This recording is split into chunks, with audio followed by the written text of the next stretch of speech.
Bismillahirrahmanirrahim. Saudaraku kaum muslimin muslimat rahimakumullah, ikuti channel yang mantap ini, Diniyah Al-Ikhlas, media channel yang memuat tentang konten pembelajaran pembacaan Al-Quran, belajar kitab-kitab dari pondok pesantren, gurunya dari ustadz-ustadz terpilih yang akan terus saya share agar Anda terus mendapatkan informasi tentang pembelajaran agama. Jangan lupa klik like, tulis komen, subscribe, kemudian bagi ke teman-teman Anda agar mendapat kemanfaat dari seluruh umat seluruh alam. Wassalamualaikum warahmatullahi wabarakatuh. Assalamualaikum warahmatullahi wabarakatuh. Bismillahirrahmanirrahim. Nahmaduhu wa nusalli wa nusallimu ala rasulihil karim, amma ba'd. Hadirin sekalian, kita akan mulai majelis taklim kita, yaitu majelis fasahah dan tafsir Al-Quran atau terjemahannya. Kita mulai dengan bacaan suratul Fatihah. Semoga berkahnya surat Fatihah Allah memberikan istiqomah di dalam iman, di dalam Islam, dan keberkahan majelis taklim kita akan menyebar ke seluruh alam. Amin Allahumma amin. Ala hadhin niyah wa ala kulli niyatin sholihah. Al-Fatihah. A'udzu billahi minasyaitonir rajim. Bismillahirrahmanirrahim. Alhamdulillahirabbil alamin arrahmanir rahim maliki yaumiddin. Iyyaka na'budu wa iyyaka nasta'in. Ihdinas siratal mustaqim. Shiratal ladzina an'amta 'alaihim ghairil maghdubi 'alaihim waladdallin. Amin. Baik, kita sampai pada surat Al-Baqarah ayat 182, halaman 28. Sampun kepanggih sedaya nggih. A'udzu billahi minasy syaithanir rajim.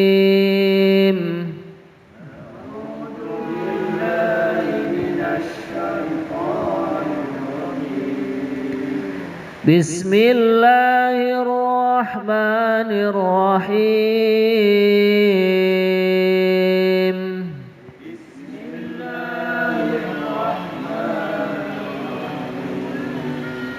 Faman khafa min musin janafan aw ithman fa aslaha bainahum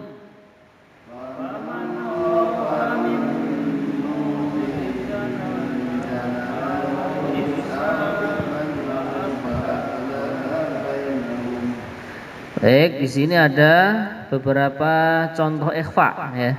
Yang pertama, sin, tanwin berjumpa dengan jim, itu mendengung dua harokat. Begitu juga isma, itu tanwin berjumpa dengan fa ya.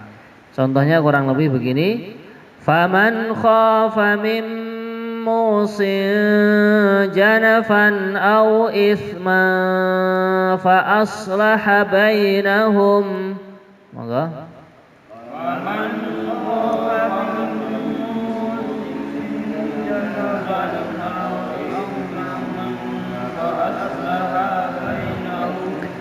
Fa aslaha bainahum fala ithma alaih.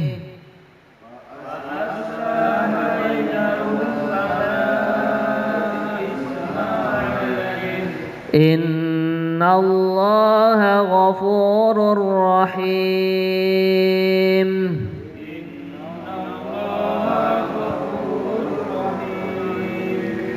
Ya ayyuhalladzina amanu kutiba alaikumus shiyam.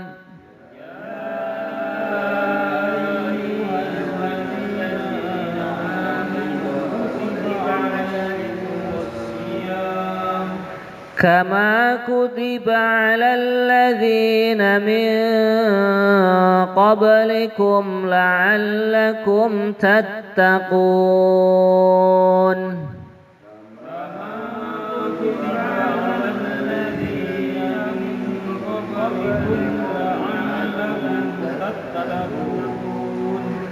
أياما معدودات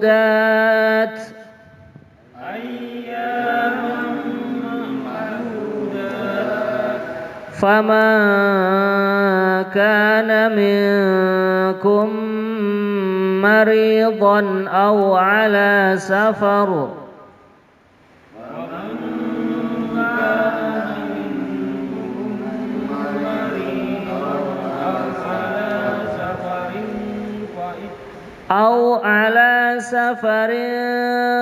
فعدة من أيام أخر.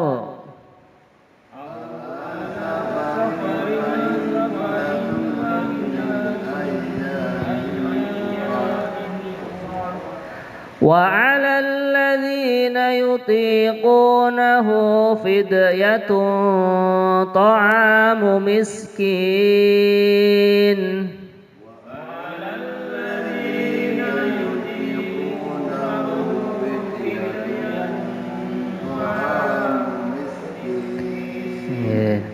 فمن تطوع خيرا فهو خير له.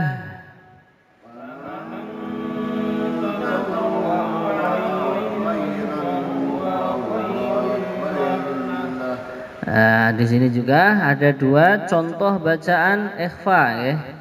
Yang pertama mata. Nah, di sini non mati berjumpa dengan ta.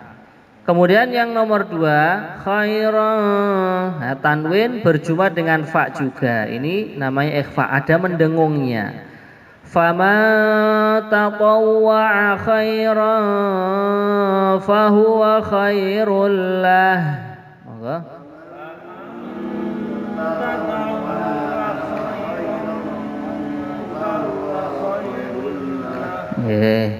Wa antasumu khairul lakum in kuntum ta'lamun.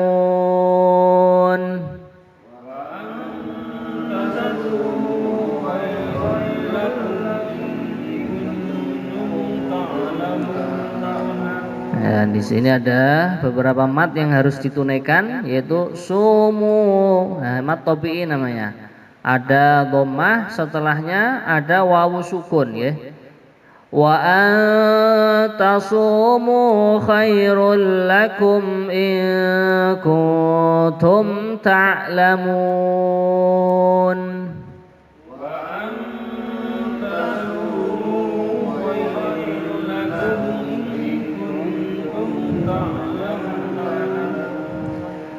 شهر رمضان الذي أنزل فيه القرآن هدى للناس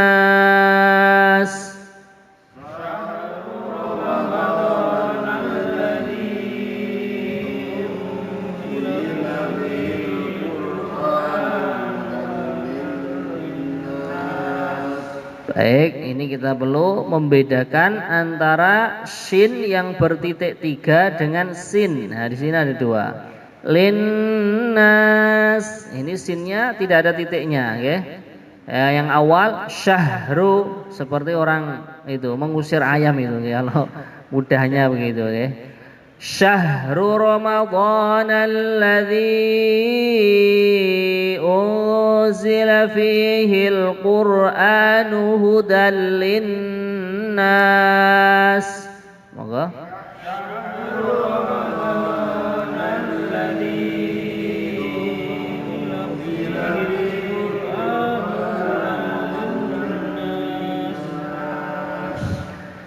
Hudan linnasi wa bayyinatin minal huda wal furqan.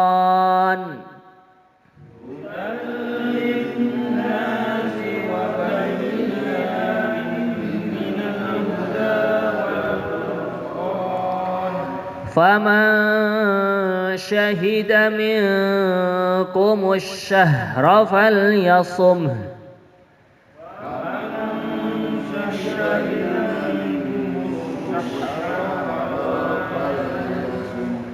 ومن كان مريضا أو على سفر فعدة من أيام أخر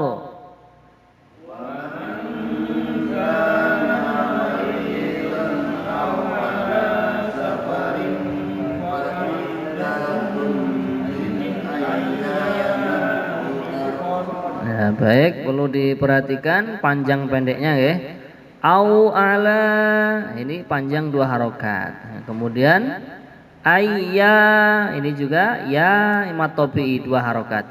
Baik, kita ulang lagi. Au ala safarin fa'iddatum min ayyamin ukhar.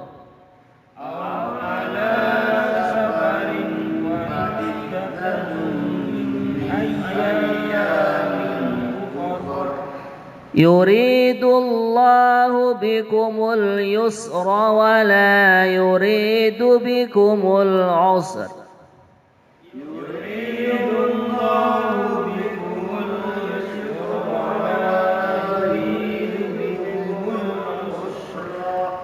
Ya, kalau wakaf huruf yang akhir di sukun ya. Kita ulang lagi. Yuridullahu bikumul yusra wa la yuridu bikumul usra. Monggo.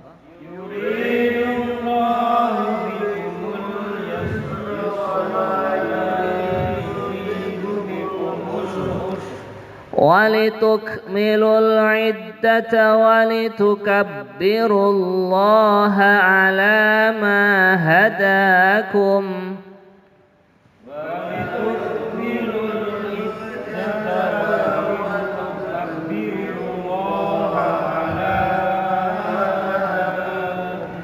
ولتكبروا الله على ما هداكم ولعلكم تشكرون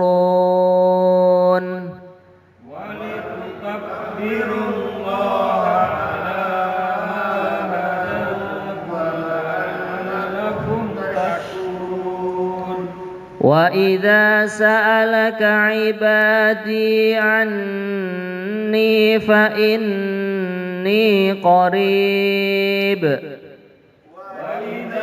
سألك عبادي عني فإني قريب.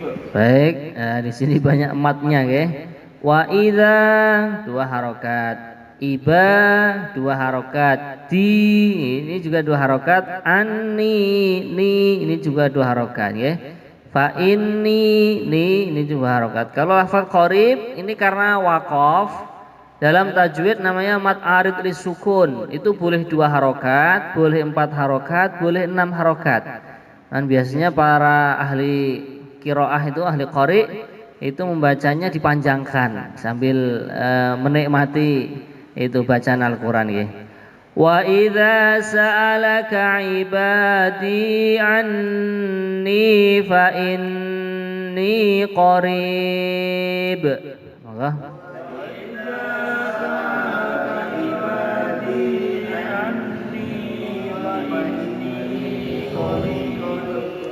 baik. Ujibu da'watad da'i idza da'an.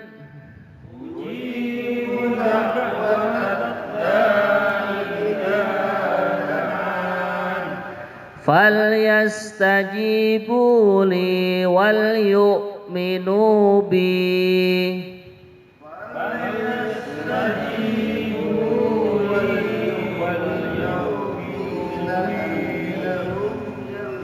Nah, ini panjang pendeknya juga perlu ditunaikan ya. Ji matobi bu, nah, ini juga matobi li ya. Wal yu'minu, nah, ini panjang pendeknya ya. falyastajibu li wal yu'minu bi la'allahum yarshudun. Monggo.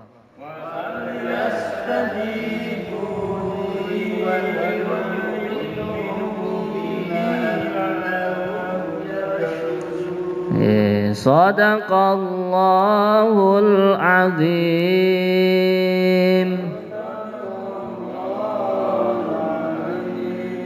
Ngonjuk rumiyin sane anu monggo terus. Itu rah niki. Sawani. Oh sampun nggih.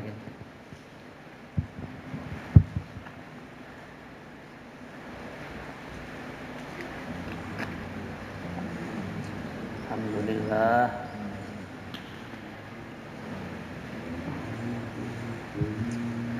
Alhamdulillah kita telah belajar membenahi bacaan kita sedikit demi sedikit. Semoga setiap huruf yang kita baca dilipat gandakan minimalnya 10 kebaikan ya. Amin ya. Baik, kita akan bacakan terjemahan dari ayat-ayat yang sudah kita baca tadi, yaitu ayat 182. Bismillahirrahmanirrahim. Faman khafa min musin janafan aw ithman fa aslaha bainahum fala ithma alaih innallaha ghafurur rahim.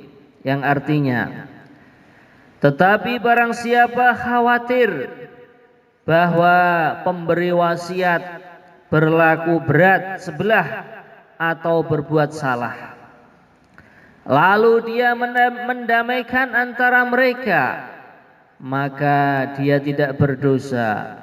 Sungguh Allah Maha Pengampun lagi Maha Penyayang. Nah, ayat ini ada kaitannya dengan pelajaran yang Selasa lalu, yaitu tentang ayat wasiat. Kutiba alaikum idza hadara ahadakumul mautu in taraka khairanil wasiyatu lil walidaini wal aqrabina bil ma'ruf haqqan 'alal muttaqin. Jadi kurang lebihnya, barang siapa yang orang tuanya atau dari familinya meninggal dunia, kemudian dia meninggalkan wasiat, ternyata wasiat yang sudah ditinggalkan kemarin hukumnya adalah wajib untuk dikerjakan. Nah, ternyata apa? Setelah dipandang wasiatnya itu, ternyata apa? Dipandang menurut orang-orang yang soleh di masanya, nah ini kok kelihatannya kurang adil gitu ya. Nah, maka akhirnya apa? Dirembuk lagi. Misalkan ini anak yang pertama, dia yang banyak merawat ayah ibunya, banyak mengobati, membiayai pengobatan dan lain sebagainya. Nah ini ternyata ketika diwasiati itu jatah dari harta wasiatnya itu malah sedikit, misalkan begitu nggih. Akhirnya apa? Dirembuk. Sudahlah, yang jadi wasiat ya sudah, itu dikerjakan terlebih dahulu. Nah setelah itu dirembuk lagi gitu. Atau misalkan wasiatnya orang tua, nah ini yang sawah sana itu atau kebun sana itu dihibahkan atau untuk perkara yang maksiat, perkara yang dosa gitu kan. Maka di sini mimusin janafan au isman, atau memang betul-betul wasiat itu jelas-jelas untuk perbuatan dosa misalkan. Fa aslaha bainahum, kemudian orang yang melihat tadi mendamaikan, meluruskan. Ini kita lihat bahwasanya mungkin dari pamannya atau orang alim yang ada di situ. Nah, misalkan ya, dimintai pendapat. Nah, ya akhirnya didamaikan. Ini anak pertama banyak berkorban untuk orang tuanya. Pengobatan banyak yang dikeluarkan oleh dia, lah kok malah diberi harta tinggalan oleh orang tuanya yang wafat atau yang mati dengan jatah yang lebih sedikit dari yang lain. Misalkan begitu, maka setelah itu didamaikan, diberlakukan secara adil. Maka kalau begitu bagaimana? Fala isma alaih, orang yang berbuat seperti itu tidak ada dosa baginya. Padahal kemarin sudah kita bahas, sebenarnya wasiat kan pertama hukumnya adalah memang wajib dikerjakan sesuai apa yang dipesankan, yang diwasiatkan oleh si mayit. Nah, ternyata setelah dipandang lagi, ditimbang lagi, dipertimbangkan lagi, dimusyawarahkan lagi, ya, akhirnya terjadi seperti itu. Lah ini didamaikan, ya, misalnya dibenahi. Ya, maka di sini kata Allah Subhanahu wa taala, fala isma alaih. Tidak ada dosa baginya. Innallaha ghafurur rahim. Sesungguhnya Allah adalah zat yang maha pengampun, lagi zat maha penyayang. Tapi ya tadi ya, pertama harus dilaksanakan dahulu, laksanakan terlebih dahulu wasiatnya. Baik, kita menginjak ayat yang nomor 2. Ini bertepatan dengan puasa. Ya, sebentar lagi puasa, kurang lebih 30-an hari lagi nggih. Ayat 183. Ya ayyuhalladzina amanu kutiba alaikumus siyam kama kutiba alal ladzina min qablikum la'allakum tattaqun. Wahai orang-orang yang beriman, diwajibkan atas kamu berpuasa sebagaimana diwajibkan atas orang sebelum kamu agar kalian bertakwa. Nah, di sini dalam kitab tafsir dijelaskan, ya, pertama khitabnya adalah puasa ini untuk orang-orang yang sudah beriman atau orang-orang yang di dalam hatinya sudah ada keyakinan terhadap dua kalimat syahadat la ilaha illallah Muhammadur Rasulullah sallallahu alaihi wasallam. Maka dari sini orang yang dia ini belum memeluk agama Islam, dia ini tidak diwajibkan berpuasa. Akan tetapi khitab kewajiban ini ya tetap kena kepada setiap orang yang mukallaf, gitu. Tapi syarat sahnya dia mengerjakan puasa adalah harus mempunyai iman terlebih dahulu. Syaratnya supaya puasa dia diterima oleh Gusti Allah Subhanahu wa taala, dia harus mengucapkan dua kalimat syahadat terlebih dahulu. Kemudian Allah Subhanahu wa taala juga menerangkan tentang puasa di sini, ya, tafsirnya siam menurut bahasa adalah al-imsaku anisyai, menahan dari sesuatu. Nah, ini secara bahasa. Nah, sesuatu itu apa yang dikehendaki? Nanti akan dijelaskan di dalam pengertian secara syariat. Wa fi syar'i al-imsak anit ta'am wasyarab wal jima' fin nahari ma'an niyyah. Ini kata beliau. Yang namanya puasa adalah orang menahan diri dari makan minum. Nah, kalau bahasanya para ahli fikih, ini menahan diri dari setiap perkara yang membatalkan puasa. Bukan hanya makan dan minum saja.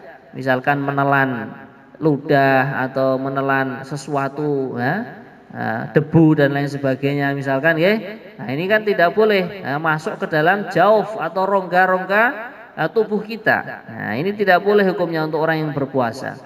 Begitu juga menahan perkara yang membatalkan puasa adalah di siang hari atau min ba'di tulu'il fajri ila ghurubis syams, mulai terbenamnya munculnya fajar, mulai terbitnya fajar shadiq sampai terbenamnya matahari, juga orang yang berpuasa harus menahan diri dari yang namanya berhubungan dengan suami istri. Makanya itu kalau ulama-ulama itu biasanya kalau puasa malah pada khurud fisabilillah, gitu. Atau misalkan mereka yang ada waktu longgar, belajar zikir atau torekoh, biasanya di Temboro rame itu. Kalau pas puasa apalagi 10 hari terakhir itu yang ikut torekoh atau zikir suluh itu ratusan itu, gitu. Nah, maka inilah supaya apa? Supaya menghindarkan dirinya orang yang berpuasa dari yang namanya berhubungan dengan suami istri.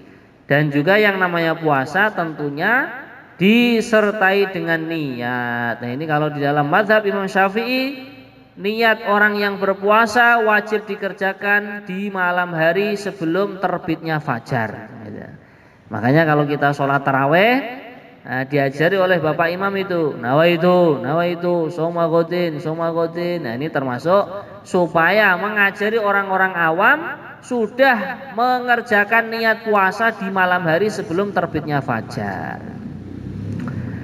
Kemudian hadirin sekalian yang dirahmati Allah Subhanahu wa taala, ternyata puasa ini juga bukan hanya sekedar mengerjakan daripada perintahnya Allah, menggugurkan kewajiban di dalam agama Islam. Di dalam hadisnya baginda Rasulullah Shallallahu Alaihi Wasallam, beliau bersabda yang bunyinya sumu tasihhu, kalian semua berpuasalah maka kalian semua akan sehat. Nah, makanya kalau kita kaitkan dengan ayat-ayat sebelumnya nggih, kulu washrobu, kalian makan minumlah, tapi wala tusrifu, jangan berlebihan. Nah, wah ini kan nikmat Pak. Terus kalau berbuka puasa bukanya itu berlebihan, ini juga ini mengurangi, paling tidak mengurangi daripada hikmahnya puasa. Tetap kita menjaga ketika makan dan minum tidak melewati batas. Nah, hanya kalau dalam adab makan minum itu berhenti sebelum kenyang. Sebagaimana yang diajarkan oleh masyayikh-masyayikh kita dalam jamaah tabligh niku nggih. Nah, kemudian juga seorang ahli dokter itu menyampaikan di dalam penelitiannya, nggih monggo Pak nggih.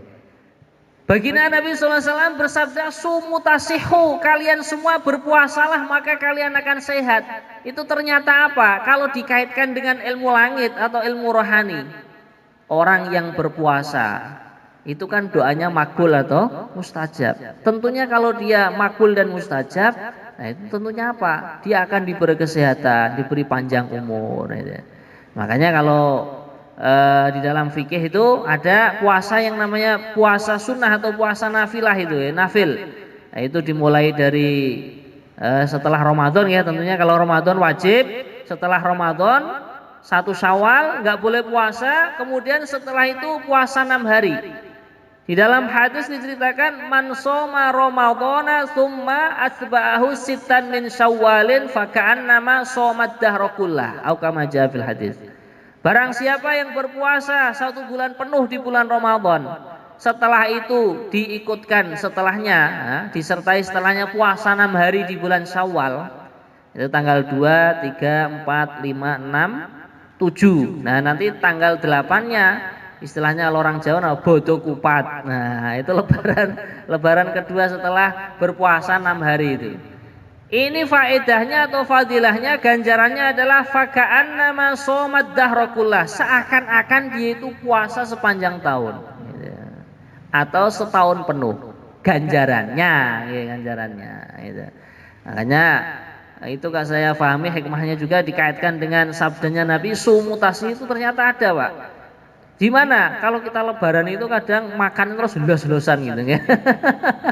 Apalagi ketika silaturahim ke sana kemari ya, suguhannya mungkin gulanya bukan gula yang asli atau gula sari gula, kemudian makanannya semacam-macam lah. Lah ketika kita puasa, kemudian silaturahim disuguhi yang makanan mungkin kurang bersahabat dengan perut kita ya. Akhirnya kita jawab, maaf Pak, kami sedang puasa. Akhirnya selamat itu. Bahkan ini kalau di Tarim yang pernah kita belajar di sana itu orang mengerjakan silaturahim itu setelah tanggal 7. Nah, jadi tanggal 2, 3, 4, 5, 6, 7 puasa 6 hari, nanti tanggal 8-nya baru silaturahim. Biasanya yang didahulukan dari ulama yang paling tua. Ya. Hari ini ya, istilahnya apa? Open house nggih mriki nggih. Open house di rumahnya Kiai sana yang paling sepuh. Nanti hari kedua, hari berikutnya tanggal 9 Syawal open house di rumah sana gitu ya. Nah, itu adatnya sebagian alim ulama seperti itu.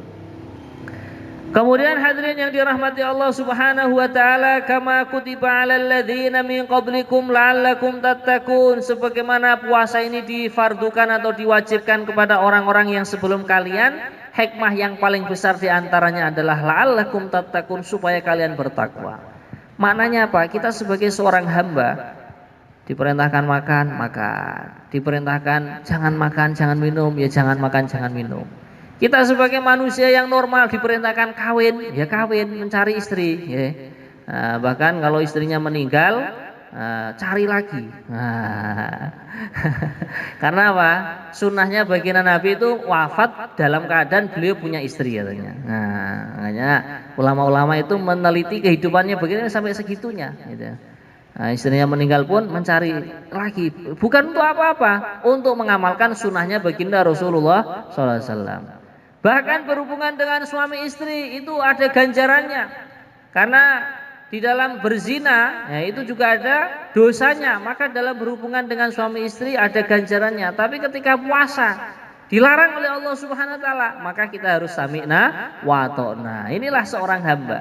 Seorang hamba yang taat kepada Tuhannya, diperintah berangkat, dilarang juga berhenti. Nah ini termasuk pendidikannya apa? Dengan berpuasa.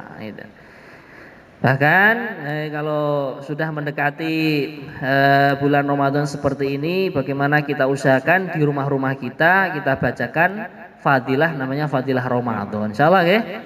Kita baca satu hadis dua hadis biar anak istri kita faham bagaimana agungnya fadilah atau ganjaran yang ada di dalam bulan puasa. Baik.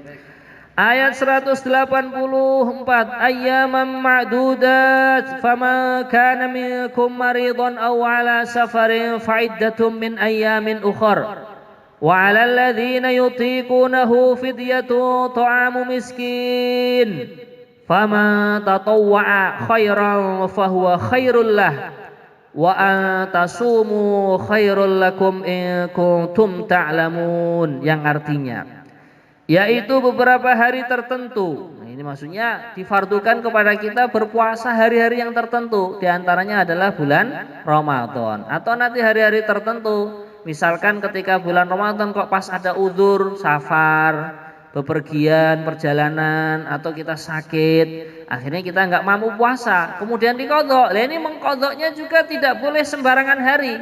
Contohnya saking semangatnya 1 Syawal langsung puasa lagi. Ya, ini nggak boleh. Maka kata Allah Subhanahu Wa Taala, seandainya kita mengkodok puasa pun ayyamam ma'dudat, di dalam hari-hari yang sudah ditentukan. Nggak boleh puasa juga di hari yang namanya Idul Adha dan juga 3 hari tasyrik, tanggal 11, 12, 13 dari bulan Dzul Hijjah, ini juga tidak boleh. Bahkan hukumnya adalah haram. Gitu. Faman kana minkum maridan aw ala safar, maka barang siapa di antara kamu sakit atau dalam perjalanan lalu tidak berpuasa, maka wajib mengganti sebanyak hari yang dia tidak berpuasa itu pada hari-hari yang lain. Dan bagi orang yang berat menjalankannya, wajib membayar fidyah, yaitu memberi makan seorang miskin.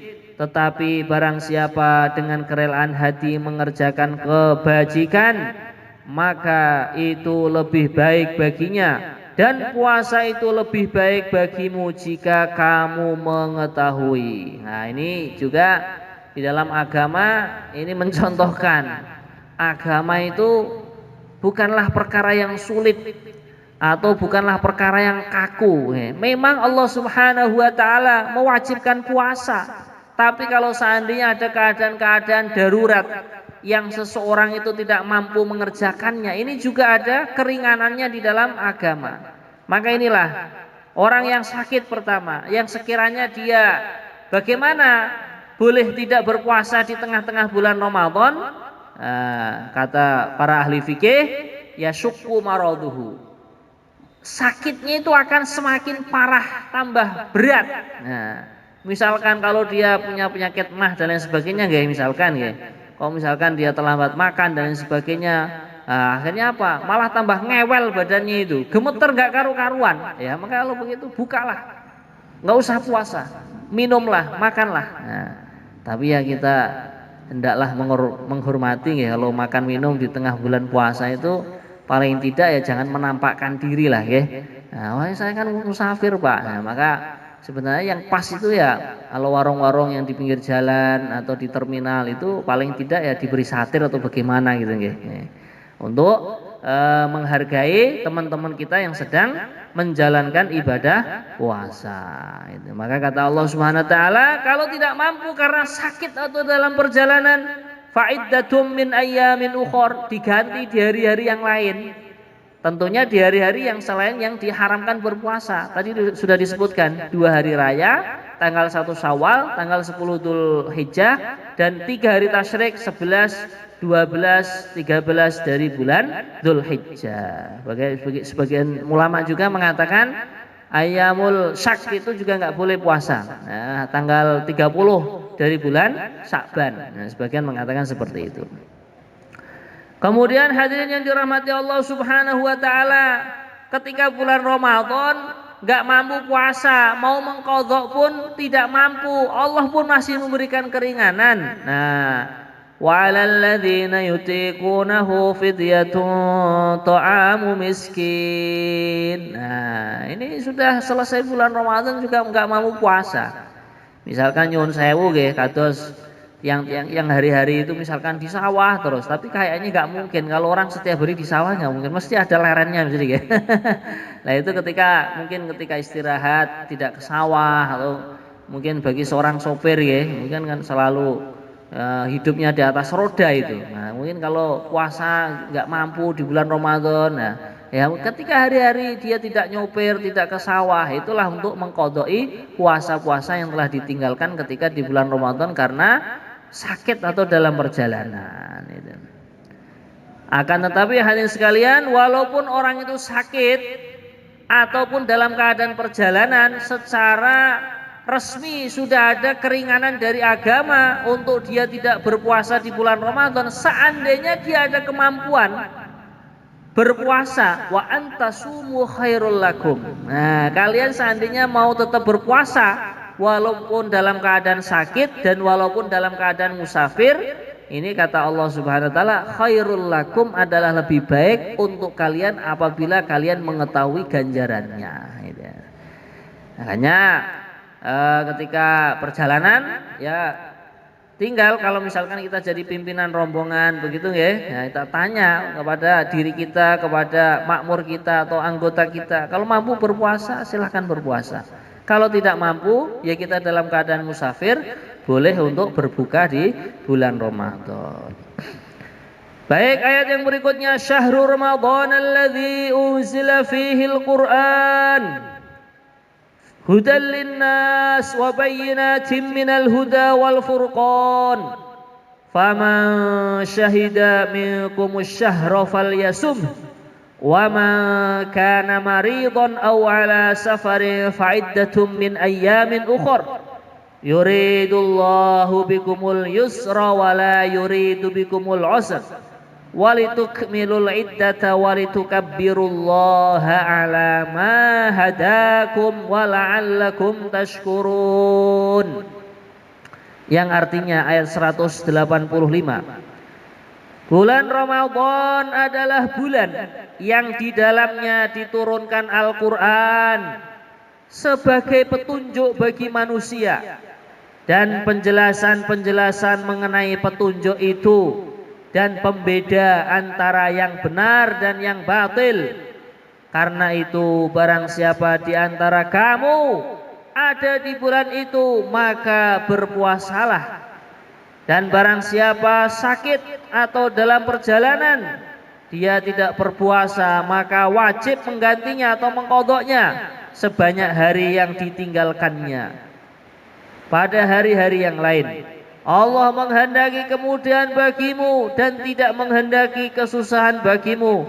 Hendaklah kamu mencukupkan bilangannya dan mengagungkan Allah atas petunjuknya yang diberikan kepadamu agar kamu bersyukur. Ini Allah menerangkan saking tingginya bulan yang namanya bulan Ramadan, Allah menjelaskan secara jelas.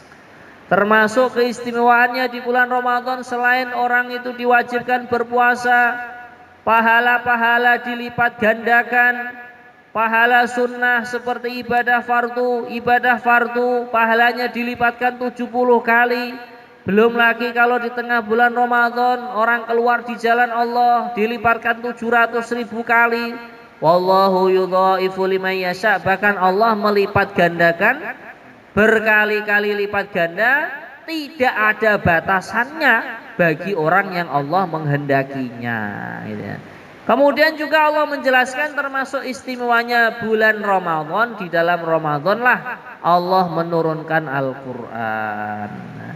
Nah, ini kalau tepatnya yaitu malam 17 dan juga malam 27 yang dinamakan malam nuzulul Quran. Maka sebagian alim ulama atau orang-orang soleh, karena bulan Ramadan itu adalah bulan Al-Quran, setiap hari menghatamkan Al-Quran seperti yang dikerjakan oleh Imam Syafi'i. Imam Syafi'i kalau di bulan Ramadan saking sungguh-sungguhnya menjaga aurat atau zikir Al-Quran, malam hari menghatamkan Al-Quran sekali, siang hari menghatamkan Al-Quran sekali juga. Nah, bahkan kalau malam hari beliau menghatamkannya di dalam sholat. Mengerjakan itu bacaan Al-Qurannya itu di dalam sholat. Ini alhamdulillah di pesantren kita sudah dimulai kurang lebih ada 11 tahunan ini ya. Ini mungkin masuk tahun 12. Beberapa santri sambil belajar menjaga hafalan Al-Qurannya semalam suntuk, sholat itu terawih menghatamkan Al-Quran 30 juz. Hanya kalau kita, sebagian kita mungkin pernah menghabiskan masanya ya, dari jam 7 sampai jam 12 di sawah, bahkan sampai jam 3 sore gitu. Nah ini kalau bulan Ramadan kita akan belajar mungkin malam hari dari maghrib sampai subuh baca Quran terus. Nah itu dikatakan hadirin sekalian, di dalam bulan Ramadan itu ada waktu-waktu yang mustajabah ya. Makanya nanti ayat yang berikutnya Allah menerangkan tentang doa, tentang terkabulkannya doa, ada kaitannya. Siang hari juga seperti itu. Bahkan ada hadis yang menerangkan doa us-shaimi la yuraddu hatta yuftira.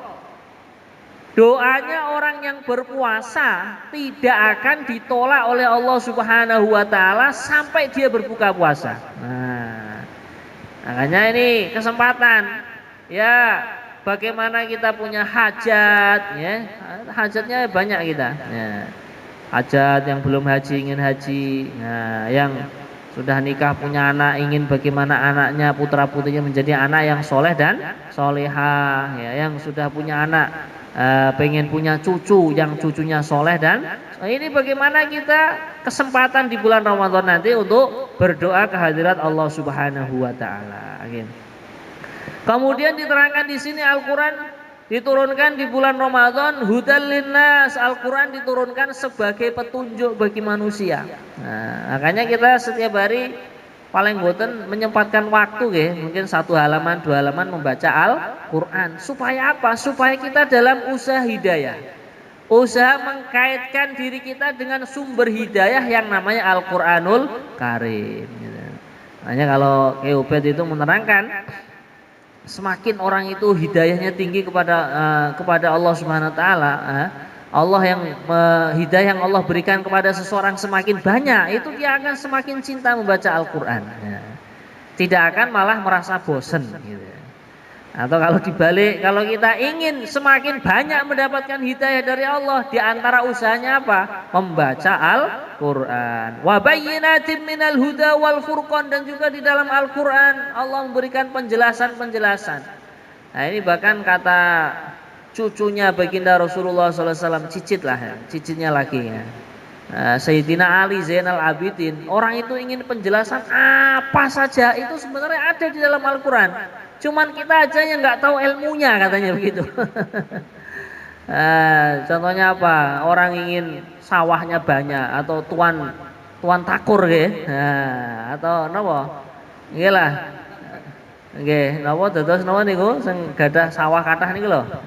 Niku tuan tanah nggih. Ada ayatnya di dalam Al-Qur'an.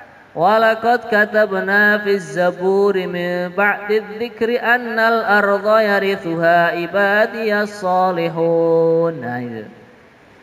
Dan aku telah tulis di dalam kitab Zabur, kata Allah Subhanahu wa taala, walaqad katabna fiz zaburi annal ardo sesungguhnya bumi akan dimiliki, diwarisi oleh hamba-hambanya Allah yang soleh.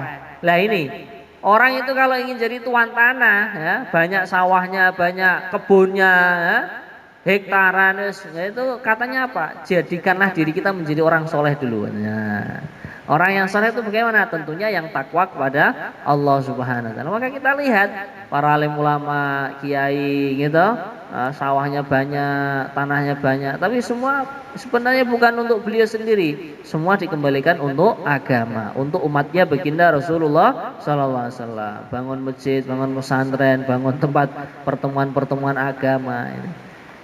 Orang kok katanya nggak bisa tidur, malam hari sulit tidur bayinya, itu juga ada di dalam Al-Quran katanya. Maka inilah cocok wabayinatin, ya. Al-Quran itu sebagai penjelasan. Gitu.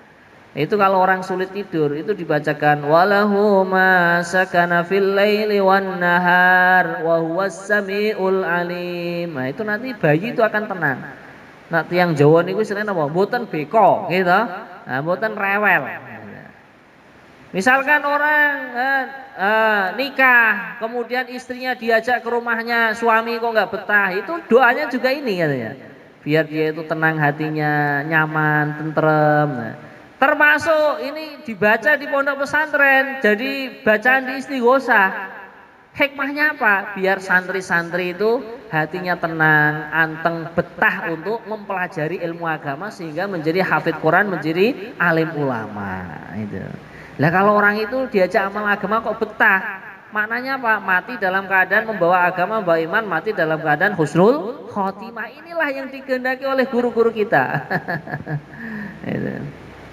Bahkan kalau orang terjadi percekcokan di rumah tangganya sama istri dan lain sebagainya, ada ayatnya biar istri itu tunduk sama suami itu, senang sama dia. Apa ayatnya? Innahu min Sulaiman wa innahu bismillahirrahmanirrahim alla ta'lu alayya wa'tuni muslimin.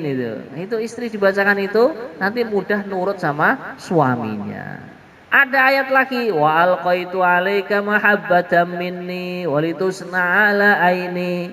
Nah, ini istri saya kok tiba-tiba cuek, enggak merhatikan saya, kurang perhatian dan lain sebagainya. Kita bacakan ayat ini. Ya.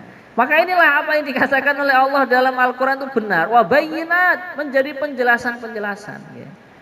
Cuman karena keterbatasan ilmu yang kita miliki, kita belum tahu apa rahasia atau hikmah-hikmah yang Allah simpan di dalam Al-Quran. Maka hadirin sekalian, orang yang menyaksikan bulan Ramadan, faman syahida minkumus syahra falyasum. Orang yang dia diberi kesehatan oleh Allah, diberi kekuatan oleh Allah, hadir bulan Ramadan kepadanya, dia wajib mengerjakan puasa. Semoga Allah beri kesehatan kita semua ya, sampai ketemu bulan Ramadan. Allahumma amin. Kemudian hadirin sekalian, ayat berikutnya 186. Wa idza sa'alaka 'ibadi anni fa inni qarib ujibu da'watad da'i idza da'an falyastajibu li wal yu'minu bi la'allahum yarshudun. Dan apabila hamba-hambaku bertanya kepadamu, wahai Muhammad, tentang aku, maka sesungguhnya aku dekat. Aku kabulkan permohonan orang yang berdoa apabila dia berdoa kepadaku. Hendaklah mereka itu memenuhi perintahku dan beriman kepadaku agar mereka memperoleh kebenaran. Nah, inilah hadirin sekalian, termasuk penjelasan daripada Al-Quran supaya hajat-hajat kita dipenuhi oleh Allah. Allah sudah memberikan jawabannya apa? Doa. Nah, dulu Kiai Uzairan mengatakan dalam bayannya itu, tandanya kalau orang itu mau diberi nikmat oleh Allah, suatu nikmat oleh Allah apa? Dia sregep atau rajin doa minta nikmat tersebut. Nah, orang pengen diberi kenikmatan, otaknya cerdas, otaknya pinter, ya dia minta kepada Allah, rajin berdoa kepada Allah.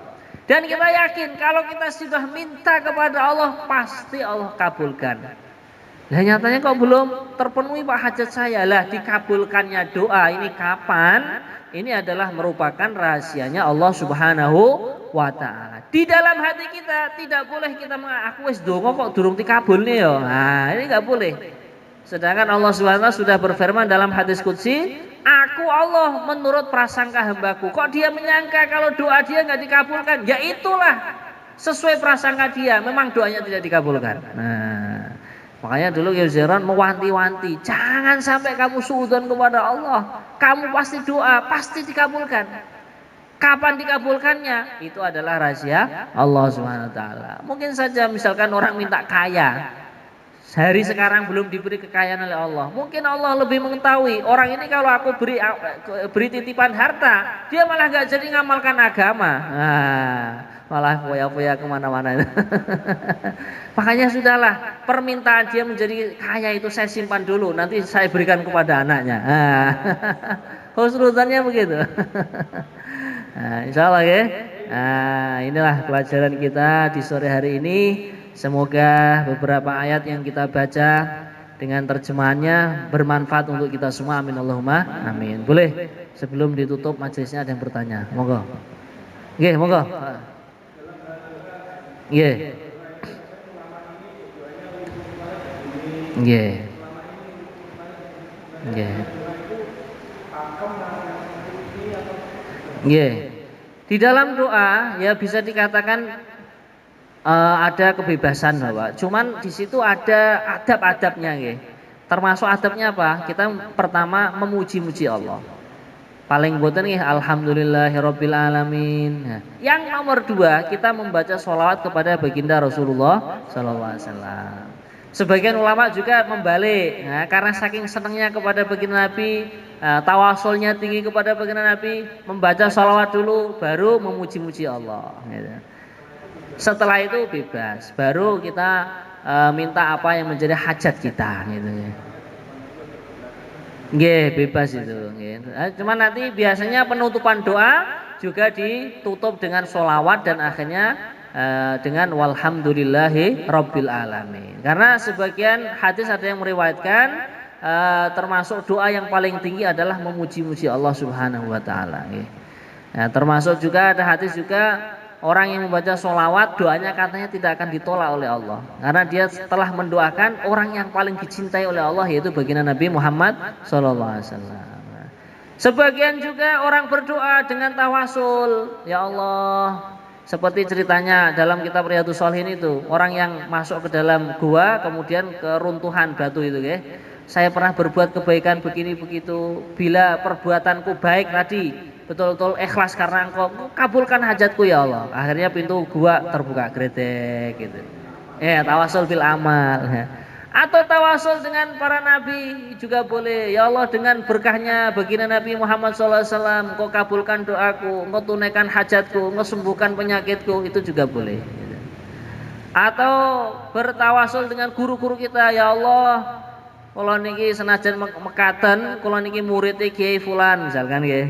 Nah, dengan kesolehannya Kiai Fulan, ulama Fulan, jenengan kabulke hajat-hajat kula, itu juga boleh. Longgar lah, ya. Intinya longgar, ya. Nah, sebagian ulama juga memperhatikan waktu-waktu yang mustajab untuk berdoa. Di antaranya kalau di Temboro memang sengaja ya, waktu iqomahnya diperpanjang. Itu karena ada hadis yang mengatakan ad-du'a'u la yuraddu bainal adzani wal iqomati, ya. Doa itu tidak akan ditolak antara adzan dan iqomah. Makanya kita jangan pelit-pelit mengangkat kedua tangan kita sebelum iqomah, gitu.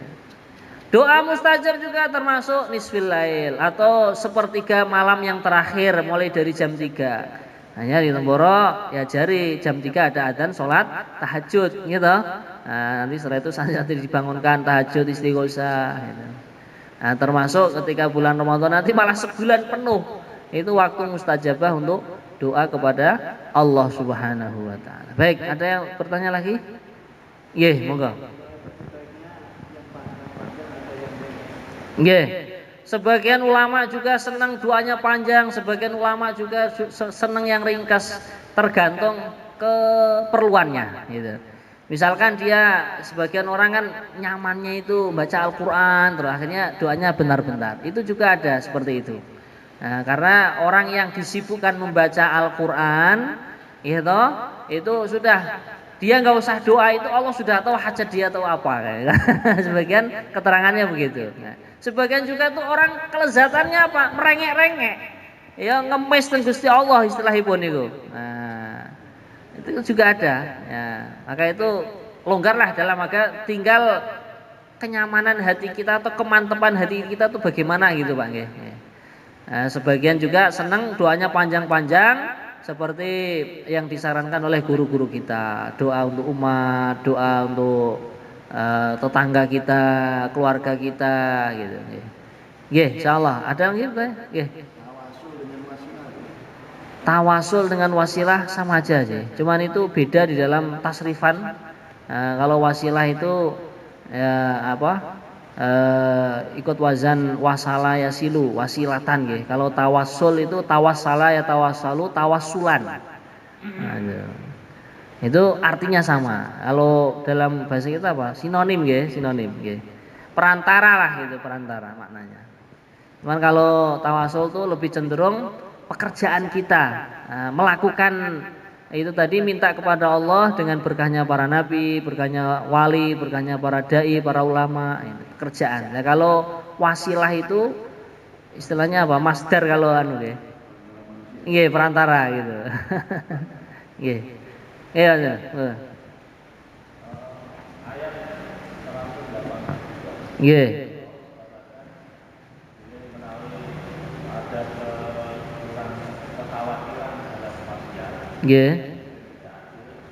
Nggih.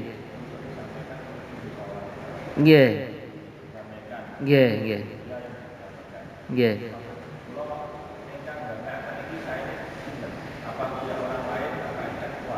Nggih.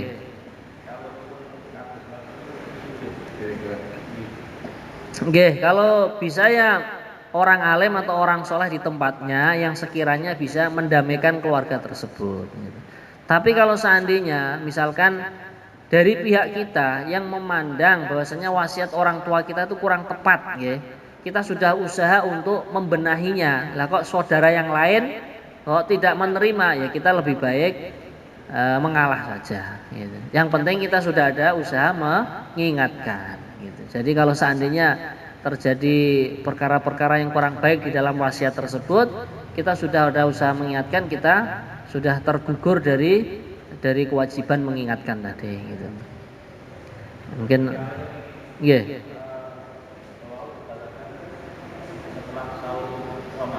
Nggih. Nggih.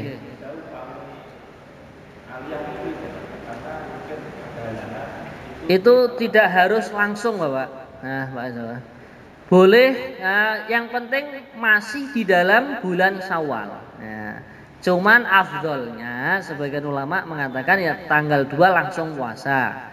Atau misalkan kita sudah membudaya ada reuni keluarga, reuni angkatan sekolah, ya. Kita kalau nggak makan kan nggak enak gitu ya nanti puasa kita undur gitu. Yang penting kita mewujudkan puasa 6 hari di bulan Syawal gitu. Ya.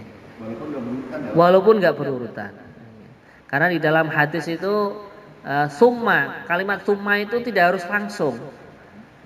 Boleh agak nanti itu. Yang penting masih di dalam bulan Syawal itu. Yeah. Saya kira cukup ya.